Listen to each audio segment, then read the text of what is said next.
Hello दोस्तों, जय हिंद। Welcome to my YouTube channel study for all. आज के इस सेशन में हम मॉडर्न हिस्ट्री के कुल 26 प्रश्न उत्तर को कवर करेंगे। ये सभी प्रश्न विगत वर्षों में विभिन्न सरकारी परीक्षाओं में पूछे जा चुके हैं। ये सारे प्रश्न बहुत महत्वपूर्ण हैं और आपके आने वाले सरकारी परीक्षाओं के लिए फ़ायदेमंद और लाभकारी साबित हो सकते हैं। इस सेशन में हम 26 प्रश्न के अलावे भी प्रत्येक प्रश्न के ऑप्शन का व्याख्या करेंगे। साथ ही साथ अधिक से अधिक टॉपिक को आपके समक्ष रखेंगे जिससे कि आपको अधिक से अधिक आउटपुट मिल सके। दोस्तों, अगर संपूर्ण सेशन के दौरान कहीं कोई कमी लगती है या कोई आप सुझाव देना चाहते हैं तो प्लीज़ कमेंट सेक्शन में बताएं ताकि हम उसे आगे सुधार कर अपने वीडियो में जोड़ सकें। तो चलिए बिना समय बर्बाद किए हुए शुरू करते हैं आज का सेशन। पहला क्वेश्चन है, तीसरे आंग्ल मैसूर युद्ध को समाप्त करने के लिए टीपू सुल्तान ने अंग्रेजों के साथ निम्नलिखित में से कौन सी संधि की थी? तो टीपू सुल्तान अंग्रेजों के साथ संधि की थी श्रीरंगपट्टनम की संधि, जो 1792 ईस्वी में हुआ था। टीपू सुल्तान बेटा था हैदर अली का। हैदर अली 1761 ईस्वी में मैसूर का शासक बना। मैसूर है कहाँ? कर्नाटक में। देखिए एक एक आंग्ल मैसूर युद्ध को देखते हैं। फर्स्ट आंग्ल मैसूर हुआ था 1767 से 69 ईस्वी तक चला था। यह युद्ध समाप्त हुआ मद्रास के संधि के बाद। मद्रास के संधि हुआ था 1769 ईस्वी में। सेकेंड आंग्ल मैसूर हुआ था 1780 से 84 तक। यह युद्ध समाप्त हुआ मंगलौर के संधि के बाद। मंगलौर की संधि हुआ था 1784 ईस्वी में। इसी युद्ध में हैदर अली मारा गया। ठीक है। इस समय बंगाल का गवर्नर जनरल था वॉरेन हेस्टिंग।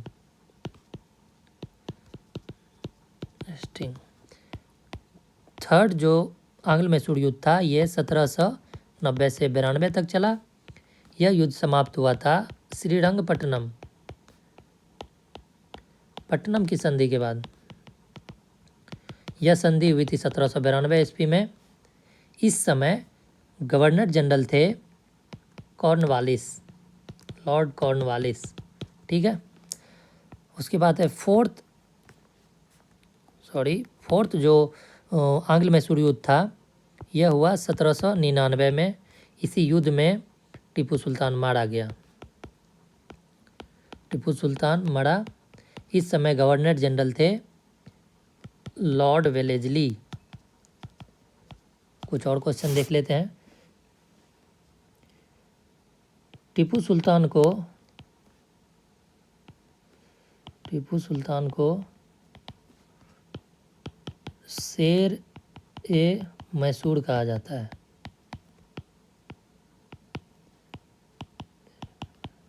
ठीक है। इसके राजसी झंडे पे शेर की तस्वीर लगी हुई थी। दूसरा प्रश्न है, गुरु गोविंद सिंह द्वारा खालसा पंथ की स्थापना किस वर्ष में की गई थी? तो गुरु गोविंद सिंह द्वारा खालसा पंथ की स्थापना की गई थी 1699 ईस्वी में। गुरु गोविंद सिंह सिखों के 10वें व अंतिम गुरु थे। इनका जन्म 1666 ईस्वी में पटना में हुआ था।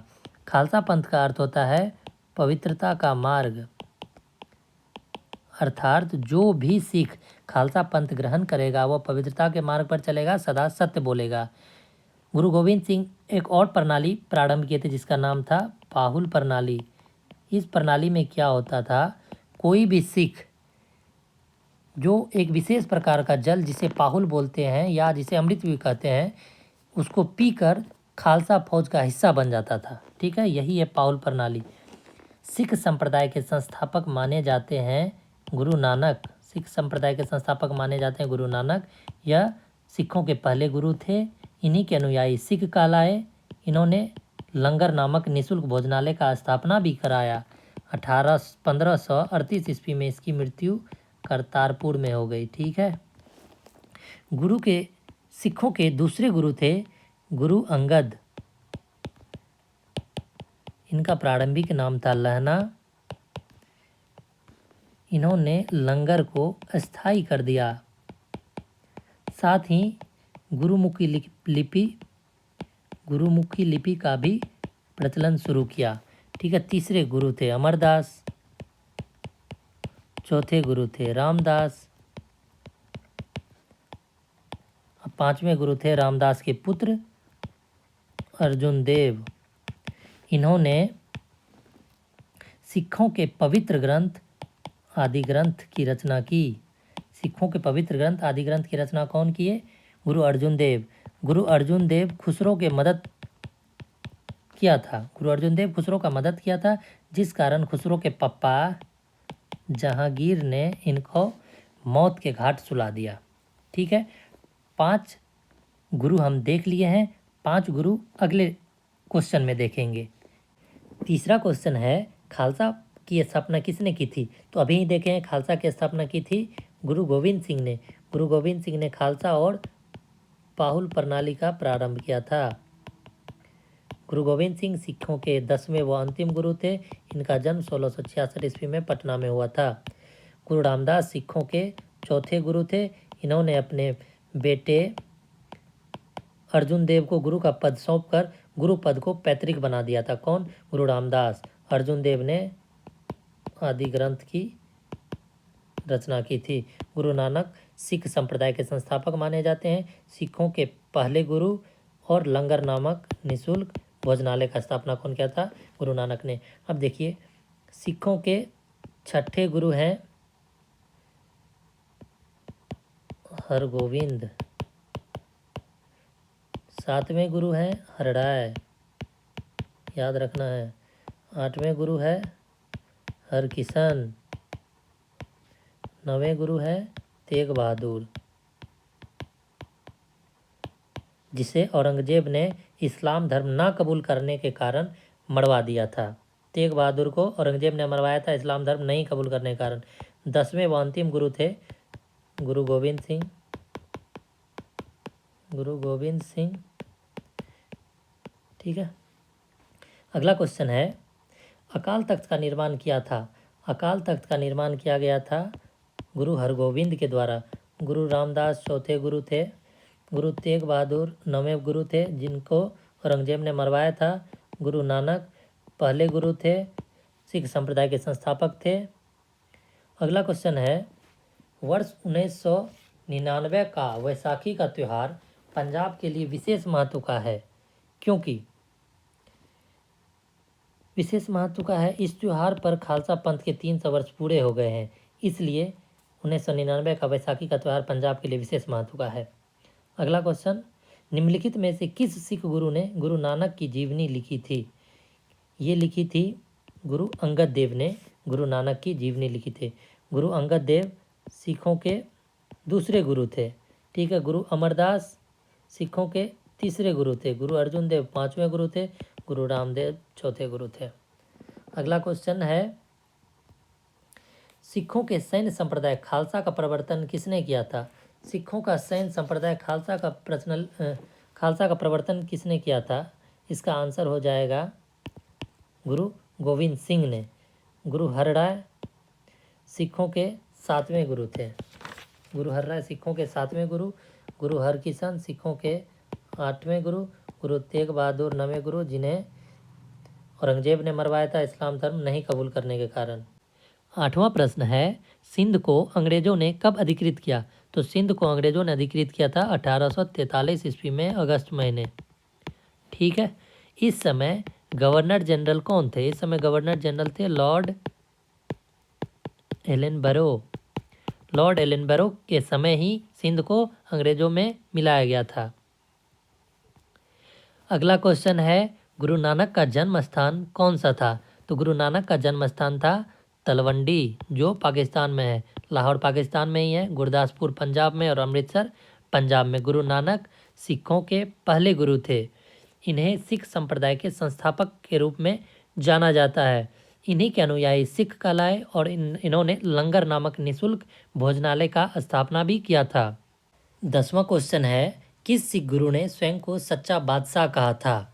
तो गुरु अर्जुन देव ने स्वयं को सच्चा बादशाह कहा था। गुरु अर्जुन देव सिखों के 5वें गुरु थे। इन्होंने आदि ग्रंथ की रचना की थी। सिखों का धार्मिक ग्रंथ आदि ग्रंथ का रचना किया था गुरु अर्जुन देव ने। गुरु गोविंद सिंह सिखों के 10वें व अंतिम गुरु थे। इनका जन्म 1666 ईस्वी में पटना में हुआ था। इसका निवास स्थान था आनंदपुर साहिब। गुरु हरगोविंद सिखों के छठे गुरु थे। ठीक है, गुरु हरगोविंद सिखों के छठे गुरु थे। अकाल तख्त और ईश्वर का सिंहासन का निर्माण इन्हीं ने करवाया था। अकाल तख्त और ईश्वर का सिंहासन का निर्माण गुरु हरगोविंद ने कराया था। गुरु हरगोविंद 2 तलवार बांधकर गद्दी पर बैठते थे। साथ ही इन्होंने नगाड़ा बजाने की व्यवस्था भी शुरू किया और अमृतसर का किलाबंदी भी इन्होंने ही किया था। अमृतसर का किलाबंदी कौन किया? गुरु हरगोविंद सिंह। गुरु तेग बहादुर सिखों के 9वें गुरु थे। इनका हत्या औरंगजेब द्वारा किया गया था, इसलिए क्योंकि यह मुस्लिम धर्म कबूल नहीं कर रहे थे। 11वां प्रश्न है, रंजीत सिंह की राजनीतिक राजधानी लाहौर थी। किस नगर को उसकी धार्मिक राजधानी कहा जाता है? तो रंजीत सिंह का धार्मिक राजधानी कहा जाता है अमृतसर को। महाराजा रंजीत सिंह सिख थे। इनका राज्य 4 सूबों में बटा हुआ था। ये सूबे थे पेशावर, कश्मीर, मुल्तान और लाहौर। महाराजा रंजीत सिंह के विदेश मंत्री का नाम था फ़कीर अजीजुद्दीन। इनका वित्त मंत्री का नाम था दीनानाथ। महाराजा रंजीत सिंह और चार्ल्स मेटकॉफ के बीच हुआ था अमृतसर की संधि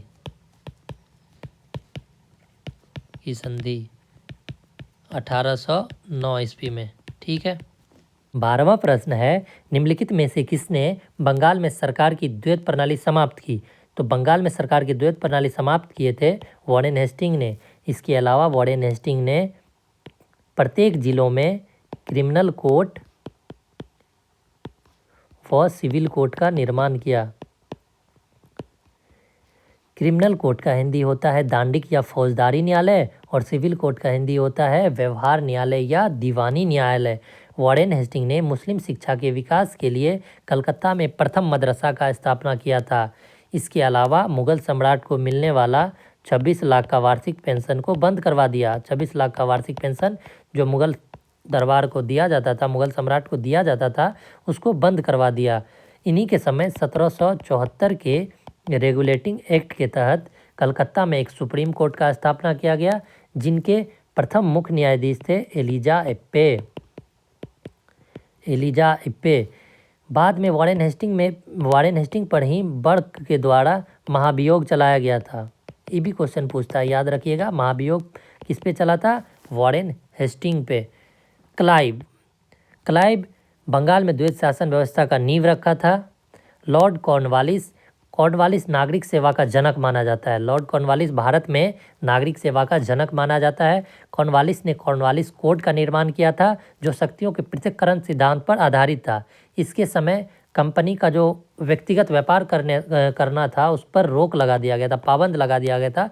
व्यक्तिगत व्यापार पर जो कंपनी में काम करते थे, उनके व्यक्तिगत व्यापार पर रोक लगा दिया गया। इसके समय प्रत्येक जिले में पुलिस थाना का स्थापना किया गया था। प्रत्येक जिले में पुलिस थाना का स्थापना किया गया था और एक दरोगा का उनका इंचार्ज बनाया गया।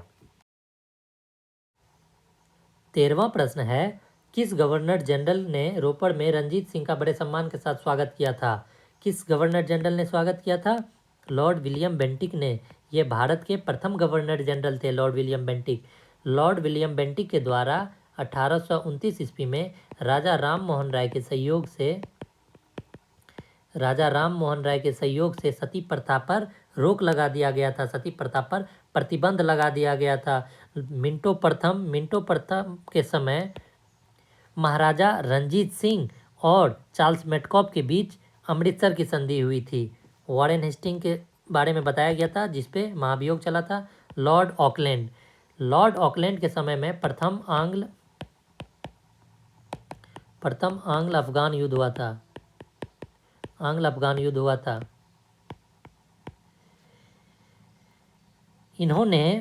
ऑकलैंड ने कलकत्ता से दिल्ली तक ग्रैंड ट्रंक रोड जो था, उनका मरम्मत करवाया था। ग्रैंड ट्रंक रोड जो कलकत्ता से दिल्ली तक है, उनका मरम्मत करवाया था। इन्हीं के समय भारतीय विद्यार्थियों को डॉक्टरी शिक्षा के लिए विदेश जाने की अनुमति ब्रिटिश सांसद से दी गई थी। 14वां प्रश्न है, सरकार का कंपनी से सम्राट को अंतरण लॉर्ड कैनिंग द्वारा 1 नवंबर 1858 को घोषित किया था। कहाँ घोषित किया गया था? इलाहाबाद में। अगला क्वेश्चन है, निम्नलिखित में से किस मुगल सम्राट ने सैयद भाइयों को गिराया? सैयद भाइयों को गिराया था मोहम्मद शाह ने। मोहम्मद शाह रंगीला बादशाह के नाम से जाना जाता था। रंगीला बादशाह के नाम से इसलिए जाना जाता था क्योंकि सुंदर युवतियों के प्रति इनका बहुत ही रुझान था। बहादुर शाह प्रथम मुअज्जम के नाम से जाना जाता था। यह औरंगजेब का द्वितीय पुत्र था और मुगल का 7वां बादशाह था। शाहजहां द्वितीय 1696 में पैदा हुआ। 12वें मुगल सम्राट थे। इनकी मृत्यु 1719 ईस्वी में तपेदिक से हुआ था। तपेदिक से मृत्यु हुआ था किसका? शाहजहां द्वितीय का।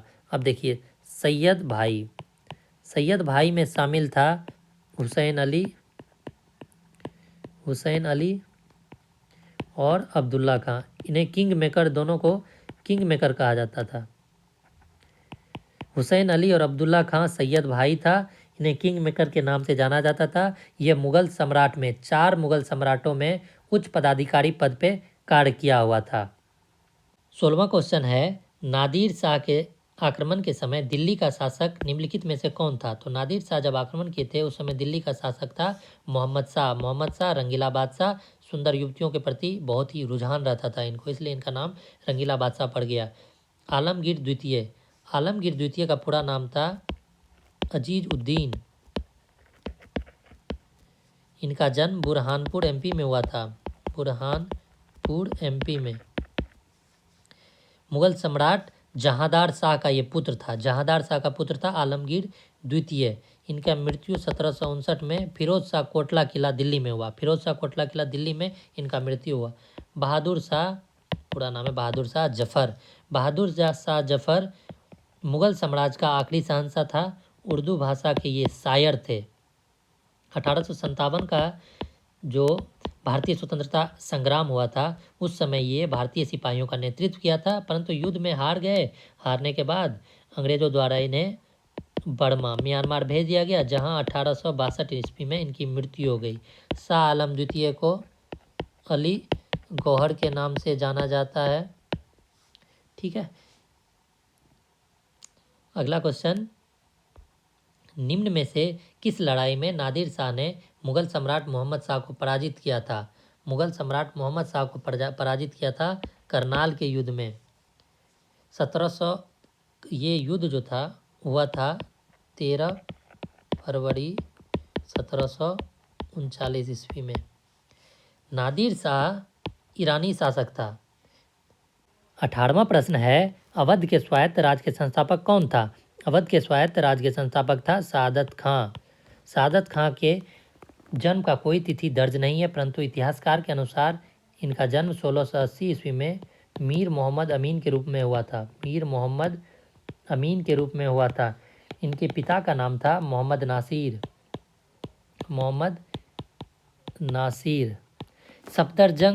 सफदरजंग अवध के दूसरे नवाब थे। इन्हें नई दिल्ली में सफदरजंग टॉम में दफनाया गया है।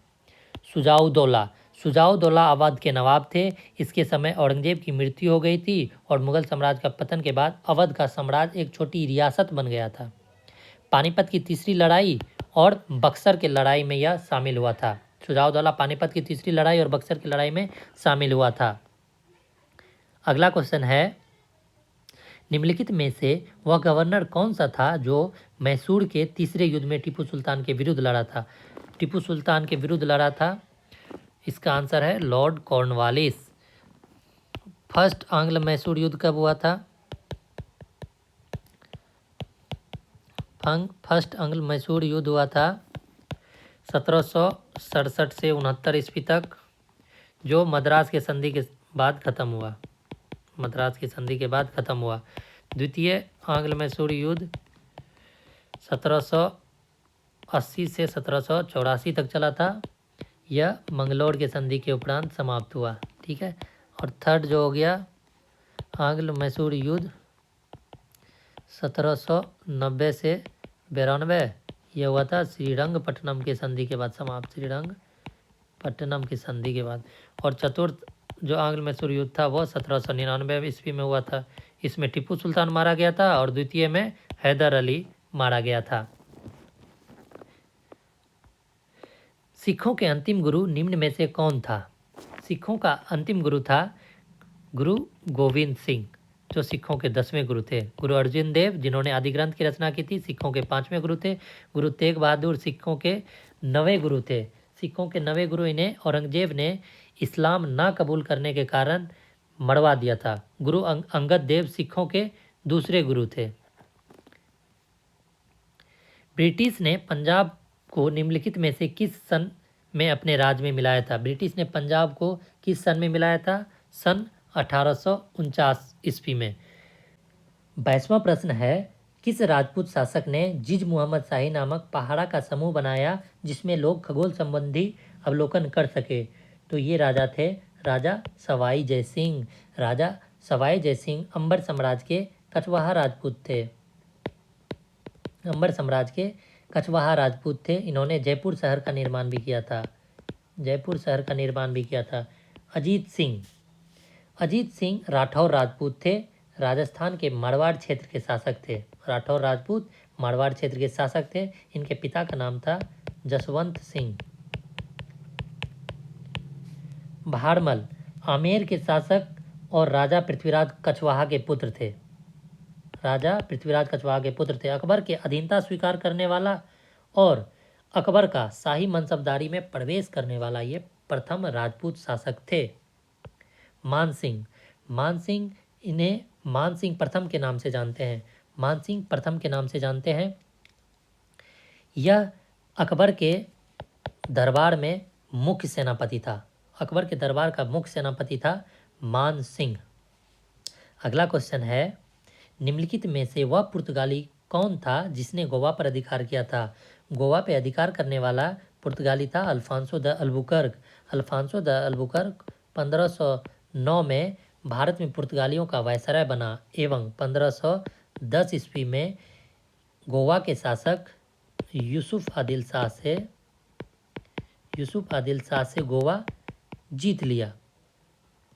फ्रांसिस्को द अल्मेडा 1505 में प्रथम पुर्तगाली वायसराय बनकर भारत आया था। वास्को डिगामा 17 मई 1498 में भारत के पश्चिमी तट कालीकट बंदरगाह पर आया और भारत से यूरोप के बीच समुद्री मार्ग का खोज भी किया था। इस यात्रा में एक भारतीय व्यापारी था अब्दुल मजीद, जिसने इनकी सहयोग की थी। स्थानीय शासक था कालीकट का एक स्थानीय शासक था जमोरीन, जिसने इनका भव्य स्वागत किया। हालांकि स्थानीय व्यापारी ने इनके आने का विरोध किया था। रोबर्टो द नेबिली, यह एक इटालियन ईसाई मिशनरी थे। 24वां क्वेश्चन है, पुर्तगाली संस्कृति के अवशेष भारत में कहाँ पाए जाते हैं? पुर्तगाली संस्कृति के अवशेष भारत में पाए जाते हैं गोवा में। इसके अतिरिक्त कोचीन में भी पाया जाता है पुर्तगाली अवशेष, परंतु गोवा में मुख्य रूप से है। कालीकट कहाँ है? केरल में। ठीक है। 25वां क्वेश्चन है, अधोलिखित देशों में से इंडोनेशिया किसका नगर था? तो इंडोनेशिया नगर था डच का। डच का नया नाम है नीदरलैंड। पहले इसको हॉलैंड के नाम से भी जाना जाता था। इसकी राजधानी है एम्स्टर्डम। ठीक है। पुर्तगाल की राजधानी है लिस्बन। प्रसिद्ध फुटबॉलर क्रिस्टियानो द रोनाल्डो पुर्तगाल का ही है। स्पेन की राजधानी है मैड्रिड। यहाँ का राष्ट्रीय खेल है फुटबॉल। यहाँ का सांसद का नाम है कॉर्टेस। ठीक है। और राष्ट्रीय चिन्ह यहाँ का है ईगल। 26वां क्वेश्चन है, भारत में आंग्ल फ्रेंच शत्रुता में निम्नलिखित में से कौन सी लड़ाई निर्णायक सिद्ध हुई? आंग्ल फ्रेंच शत्रुता में से वाडिवास की लड़ाई जो थी वो काफ़ी निर्णायक सिद्ध हुई थी। यह युद्ध 1760 ईस्वी में अंग्रेज और फ्रांस के बीच हुआ था, जिसमें फ्रांस बुरी तरह से हार गया था। परंतु फिर हुआ 1763 में पेरिस की संधि। पेरिस की संधि के तहत अंग्रेजों ने जो भी क्षेत्र फ्रांस से लिया था उसमें से चंद्रनगर अपने पास रख लिया और बाकी सभी पुनः वापस फ्रांस को दे दिया था। ठीक है। दूसरा, बक्सर की लड़ाई हुई थी 1764 ईस्वी में। एक तरफ थे अंग्रेज मीर कासिम और दूसरी तरफ थे अवध के नवाब सुजाउद्दौला एवं मुगल सम्राट शाह आलम द्वितीय। ये दोनों के बीच हुआ था। इसमें अंग्रेज जीत गया था। ठीक है। पलासी की लड़ाई हुई थी 1757 ईस्वी में। अंग्रेज सेनापति रॉबर्ट क्लाइव वो बंगाल के नवाब सिराजुद्दौला के बीच हुआ था। इस युद्ध में नवाब के सेनापति जो था मीर जाफर, सिराजुद्दौला का जो सेनापति था मीर जाफर, वो धोखाधड़ी कर दिया राजा के साथ, जिसमें नवाब हार गए और अंग्रेज जीत गया। इसी युद्ध में मीर जाफर को बंगाल का नवाब बना दिया अंग्रेज ने। इस युद्ध के बाद मीर जाफर को बंगाल का नवाब बना दिया अंग्रेज ने। ठीक है। तो थैंक यू। अगर मेरा वीडियो आपको पसंद आता है तो इसको आप लाइक करें, कमेंट करें और शेयर करें, जिससे कि मेरा मोटिवेशन थोड़ा बढ़े और मैं और वीडियो डाल सकूं।